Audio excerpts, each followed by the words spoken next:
დღეს მექნება ხალხო საუბარი ისევ ტრეიდინგზე, ოღონდ არანაირ ტექნიკურ მხარეზე. ისევ მსგავსად მექნება უფრო მიდგომაზე და ფსიქოლოგიაზე საუბარი, რაც ბევრს აკლია და ბევრს არ აქვს მსგავსი ცოდნა. და მოდი ამაზე კიდევ ვისაუბროთ. პირველ რიგში, რაც მინდა ყურადღება გამომახვილო, არის პასუხისმგებლობაზე. ანუ რა არის ხა ტრეიდინგი? ტრეიდინგი არის, თქვენ იცით, რომ ინდივიდუალური საქმე არის. აქ უფროსი არ ყავთ. არავინ არ გეუბნება რა გააკეთო. არავინ არ მიგითითებს არაფერს. ამ საქმის ხიბლიც ეგ არის და ყველას მოგწონთ და გინდათ, რომ ეს საქმე გამოგივიდეთ, ერთ-ერთი მთავარი მიზეზი არის ეგ, ხო?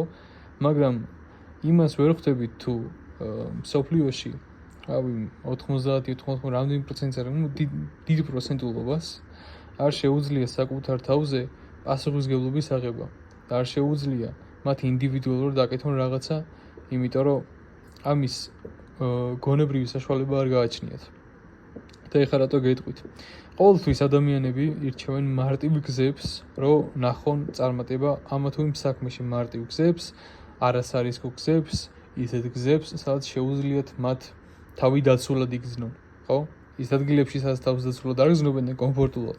მსგავს ადგილებში ადამიანი არ მიდის, იმიტომ რომ მათ უკვე შიში აქვთ. შიში რა თქმა უნდა ნორმალურია, ადამიანისთვის პირიქით შიში კარგიც არის, ადამიანს როცა ეშინია და აი ამ შიშის დაძლევის სურვილი აქვს, ხო? ეგ უკვე კარგია. როცა ადამიანს იმის შიში გაქვს და მაგშის გაურბი ხარ, ხო? ეგ უკვე ცუდი არის. პასუხისმგებლობას დაუბრუნდით. ანუ ადამიანს არ შეუძლია სხვაზე დამოკიდებულების გარეშე სწორი გადაწყვეტილება მიიღოს, იმიტომ რომ რისკის ეშინია. ანუ თქვენ ციცით და ალბათ თქვენც ხართ მაგ სიტუაციაში და მეც ვიყავი, რომ მუშაობდი სხვაზე დაქვემდებარებაში, სხვა მყავდა უფროსი, სხვა მეუბნებოდა რა გამეკეთებინა, სხვა მიმითითებდა თავიანთ დავალებებს, ესე ვთქვათ, ხო? აი ამ დავალებები კონკრეტული მოცემულობა რო აქვს, რომ ესე უნდა გააკეთო, ასე არ გააკეთებ, არ გამოგივა, ხო? ეს მოცემულობები რო გაქვს სხვის მიერ მოწოდებული. ანუ შენი თავი როგორ ფიქრობს, რომ სხვის მიერ ეს მოწოდებული დავალება მუშაობს, ეს მისი გატესტილია, მისი ნამუშევარია, მან გააკეთა ეს ყველაფერი, მან იწვალა და საქმეზე რომ მიდგება და მისი გაკეთებული არ გამოვა, შენი ბრალი არ იქნება. ეს იქნება მისი ბრალი, იმიტომ რომ მისი მოცემული დავალებიდან თუ პირნათლად შეასრულე ეგ დავალება ეგრე, ხო? თუ არ გამოვიდა შენი ბრალი არ არის. ანუ პასუხისმგებლობა ვიზზე მიდის? სხვაზე. ეს იმას ნიშნავს, რომ მაგიტომაც არ გამოსდის ძალიან ბევრ ტრეიდინგი და მაგიტომაც ძალიან ბევრი არასერიოზულად ცუდგება. იმიტომ რომ ეშინიათ თავის თავზე პასუხისმგებლობის აღება. ხალხს არ შეუძლია თავისით გატესტოს რაღაცა, თავისით ინდივიდუალურად მოიძიოს ინფორმაცია და თავისით ეს საქმე ძალიან ინდივიდუალური ხო, მარტოზე ხარ, აჭერ სელს და აჭერ ბაის მარტო. არავინ არ გეუბნება ამას, ხო? ამის გაკეთება, ყოველი თითის დაჭერა, აი არის მათთვის კანკალი, შიში, რომ ბაი და არასწორი ვიყო. მაგრამ ხალხს იმის გაცნობიერების ეშინია, რომ ეგ არასწორად ყოფნა ნორმალურია. ადამიანს რომ შეცდომა მოგივიდეს ძალიან ნორმალურია, ამიტომაც გირჩევთ, რომ თქვენ თავს შეცდომის დაშვების უფლება მისცეთ. თუ თქვენ სერიოზულად გინდათ, რომ ეს საქმე გამოგივიდე და მართლა გულით გინდათ, რომ აი ეს გააკეთოთ სისტემატიურად, ხო? და არ გავდეთ სხვებს. პირველ რიგში მე გირჩევთ, რომ სხვებისგან აღიარების ქონა არ გჭირდებოდეთ, ანუ სხვებისგან აღიარება არ გჭირდებათ, აი დისკორდებში, რა ვიცი, ალბათ გარბი ხართ თქვენს მეგობრებთან, აი ნახე რა მოვიგე, აი ნახე რა გავაკეთე, ხო? აი სხვებისგან აღიარების მოპოვების გამო მაგას თუ ვაკეთებთ, ხო? ძალიან ცუდი არის ეგ და პირველ რიგში იცოდეთ, რომ აღიარება ვისგანაც გჭირდებათ, არის თქვენი თავი და თქვენი ძველი მე. თქვენი წარსული თავი უნდა გააუნჯობესოთ და უნდა გაახაროთ. კიდე თუ გინდათ, რომ ეს საქმე გულით გამოგივიდეთ, ასევე პასუხისმგებლობაზე რო ველაპარაკე, უნდა იცოდეთ, რომ თქვენ თავზე პასუხისმგებლობა უნდა აიღოთ. უნდა აიღოთ მარკეტზე, რომ აი თქვენ, რომ აი აქ თითებს აჭერთ, უნდა გაითავისოთ ის, რომ ამას მარტო შენაკეთებ და რისკიანია, არის კიდევაც და უნდა იყოს კიდევაც და ეგ არის, რასაც შედეგი მოაქვს რეალურად, ხო? ამიტომაც ცხოვრებაში არავის დამოკიდებული არ უნდა იყო.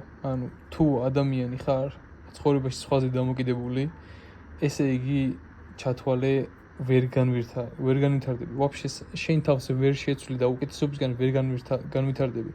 აი, როგორც არიან, რა ვიცი, ევროპაში წასული მშობლები რო არიან და მშობლების კისერზე რო არიან, ელოდებიან დღე-დღეზე მანიგრემით ფულს როდის გამოუგზავნიან მშობლები, რომ ირჩინონ თავი, ან რავი, კაზინოში ჩარიცხონ და ეგ ფული, რავი, ან პლანში დახარჯონ თუ გინდ, ხო? აი მაგას რო ელოდებიან დღე-დღეზე და მთელი დღე გარეთ აგდია ეგ ხალხი. მაგათ ტვინში არაფერი მსგავსი არ არსებობს. მაგათ პასუხისმგებლობა არ აქვს. ეგეთ ხალხს პასუხისმგებლობა არ აქვს, არც სტრესი არ გააჩნიათ, არც რაიმე პრობლემის მიმართ გააჩნიათ. თავის თავთან პასუხისმგებლობა ეს პრობლემა მოაგვარონ, თვითონ არ გააჩნიათ. მათი ცხოვრება არის სული ბედნიერება, მეტი არაფერი. სულ სიბედნიერეში არიან, რა კითხო რა თქმა უნდა, სულ პრობლემები აქვთ, მაგრამ ეგეთი ცხოვრება უსტრესო, სულ გართობაზე ფიქრი, სულ იმაზე ფიქრი, რომ აი შენ არაფერი გააკეთოს, ხომ გაგიკეთოს და ყველაფერი კარგად იქნება შენთვის, ხო? აი ეგ ფიქრი იმენა ადამიანს კლავს, იმიტომ რომ ხარ კომფორტში როცა ხარ, შენ როგორც პიროვნულად ადამიანი ვერ განვითარდები, ვერც თუ ტრეიდინგი გინდა, რა თქმა უნდა, რავი, პირველი ნაბიჯი ვინც გადადგით და ამ საქმის სწავლა დაიწყეთ, უკვე ძალიან დიდი სხვებზე ბევრად უფრო წინ ხართ ჩემი აზრით, ვინც დაჯექით და იცით რა გინდათ ცხოვრებაში, თუ მართლა გინდათ ეს საქმე, იმაზე ბევრად წინ ხართ, გასაგებია, მაგრამ რო ხართ, უნდა მივუდგეთ ამ საქმეს სერიოზულად. უნდა იყოს თქვენ თავზე პასუხისმგებლობა, უნდა გარისკოთ, თქვენ თავ შეცდომის დაშვების უფლება მისცეთ, შეცდომებზე ისწავლოთ, ჩაიწეროთ, გააკეთოთ ის, რაც საჭიროა, რომ ეს საქმე წარმატებულად გამოგივიდეთ. მე კიდევ ვეცდები მსგავსი ვიდეოები ხშირად ჩავწერო, რა აზრებიც მომივა და მსგავს რაღაცებზე გამოცდილებიდან ვილაპარაკო, იმიტომ რომ ეხლა მეც არ მქონდა სისარტყელე არ გამომდიოდა თავიდანვე სწორი მიდგომით არ ვიყავი, ეს დროთა განმავლობაში გამოცდილებიდან ვისწავლე და სტუდენტების ყოლიდან ბევრის გამოცდილებაც გაზიარებული მაქვს და ვიცი, ვის რა გამოცდილებით რა შედეგი აქვს დადებული და როგორ მოაგვარა ეგ პრობლემები, ინტერვიუებიდან გამომდინარე ნახავდით მაგ ყველაფერს, ხო? ამიტომაც ხალხო გირჩევთ, რომ რა საქმესაც ხელს მოკიდებთ, ამ შემთხვევაში ეს ტრეიდინგია სავარაუდოდ, ხო? მივუდგეთ სერიოზულად და პასუხისმგებლობაზე კარგად დაფიქრდეთ, იმიტომ რომ ეს ძალიან ცოტა შეუძლია, მართლა ძალიან ცოტას თუ შეუძლია, რომ თავის თავზე პასუხისმგებლობა აიღოს, იმიტომ რომ რთული, რთულია, კი, ბაზარი არა, რთულია, მაგრამ სანამ მაგ გადაწყვეტილებამდე მივხვარ, რომ ეს გააკეთო მიუხედავად იმისა, რომ შენ თავზე პასუხისმგებლობას აიღებ და სხვაზე დამოკიდებული არ იქნები, ხო? იმაზე ბევრად მარტივია, ვიდრე გონიათ. სიმართლე გითხრათ, კი, თქვენ თავში სანამ დაიწყებთ, რთულია, სანამ გამოგივათ, რა თქმა უნდა, რთულია, მაგ ფიქრებით, მაგრამ რომ დაიწყებთ, საქმე ბევრად უფრო მარტივია, ვიდრე გონიათ. არხის გამოწერა არ დაგავიწყდეთ, იმიტომ რომ ძალიან წამოდგება და მინდა რომ ეს განმოვითარო, ეს სფერო ამ არხზე ძალიან, მინდა რომ ბევრს ხარისხი დაგიდოთ, იმიტომ რომ საქართველოში გულით ვამბობ, რომ მართლა არ არის ხარისხიანი ვიდეოები, მართლა არ დევს რაღაცა პატერნებზე ვიდეოები თუ იდება, მარტო ტექნიკური, მსგავსი რაღაცა ვიდეოები არ არის და მე ვეცდები რომ გავაკეთო და ვაკეთებ ვიდეოც, ამიტომაც თქვენგან მჭირდება დაფასება, რა თქმა უნდა, ლაიქებით, კომენტარები მჭირდება და არხის გამოწერა მჭირდება, იმიტომ რომ ბევრმა ხალხმა ნახოს კიდე ეს ყველაფერი. ამიტომაც დღეისათვის სულ ეს იყო. მადლობა ყურადღებისთვის და დროებით.